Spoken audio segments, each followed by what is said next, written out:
Hello there and welcome to the Jamey Mellis Show. I'm Jamey Mellis and thank you for joining us today. This is our Tech Tip edition and today we're going to talk about passwords. I know, it's a topic that nobody wants to talk about. You hate using passwords, you can't remember your password, you use the same password on every site that's out there. Well, today I've got some tips and tricks for you on how you can remember your password and how you might be able to get around things such as keyloggers out on the internet, okay? All right, passwords. What is a password? Basically, it's just a collection of letters and numbers, right? It's usually one word. Most people hate using passwords. A lot of times they just use password, or they'll use 1, 2, 3, 4, 5, 6. A lot of times when they find these big caches of stolen data and they go in and they look at the passwords that people are using, that's what they're using. Password, 1, 2, 3, 4, 5, 6. And even worse, they're using the same password across multiple sites. So now once a bad guy gets access to one site, they can use the same password and get access to many other sites as well. Let's talk about passwords and how we can come up with a method that might make things a little easier for you, right? So we're going to talk first about how to enter a password on a website so that we can kind of minimize the chance if you happen to have something like a keylogger on your computer. We can kind of trick it into thinking that you typed in something different than what your real password is. What is a keylogger? A keylogger is a program that can record everything that you're typing.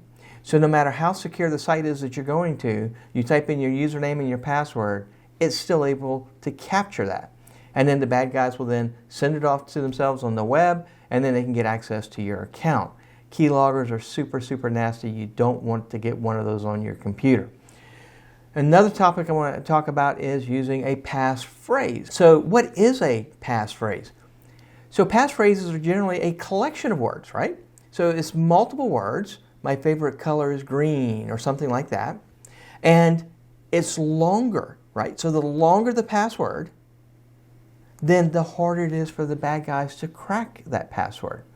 So by using a passphrase, we get much longer passwords, because a passphrase is basically just a password, but you're using a sentence to make that. We're going to talk about that as well.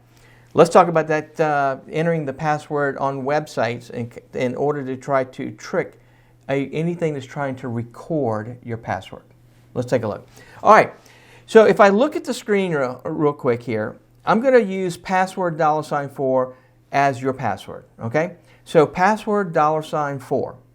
If that is your password, how can you enter that onto a website in order to minimize the chance that someone would be able to guess your password or capture that password and then be able to get into your site? All right, so what I'm going to do is I'm going to type in $4. That's the tail end of your password, right? $4. Now, I'm going to take the mouse and I'm going to click at the beginning of the line, okay, right at the beginning, there we go. And I'm going to type in password. Okay, so that's your password. Password $4, right? So you hit enter or log in, and then you're ready to roll. Well, if you had a keylogger, remember that's a program that's going to capture what you're typing. What would it capture, or what would it see? This is what it's going to see. It's going to see this. That's what it records. But that's not your password. Remember, your password is password $4. So this can help minimize the chance that they're going to be able to get back into your account or get into your account because it's the wrong password. Now, if somebody really wanted to try to figure this out, they could run this through some program that would give them every combination possible, and eventually they would figure that out. So nothing is bulletproof, but this does give you a fighting chance, okay? Let's talk about what a passphrase is, okay? All right, so I'm going to use this one down at the bottom. Doggy days are for us. Now, why did I choose this letter? It's a combination of letters here. Well, first of all, a lot of sites have now moved into they want you to have a special character. In this case, that's going to be our period. They're going to want you to have an uppercase letter. In this case, it's going to be D, right? And they want you to have lowercase, and we've got a bunch of lowercase letters in here. And then we have a number in here as well. So we have all of the elements that they generally are asking you to use on a site.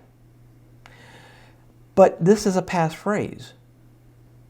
I am using a combination of letters and numbers, or actually a combination of words here, to form a password, and it's easy for me to remember. Now, I know you're going to say, you want me to type that in on each site that I go to?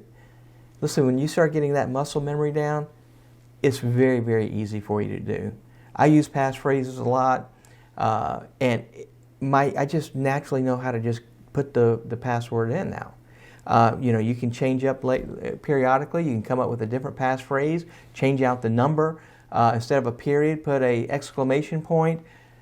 So that's why you have a different password. By the way, if you're going to go out there and use this on websites, don't use the same password or passphrase on all sites that you go to.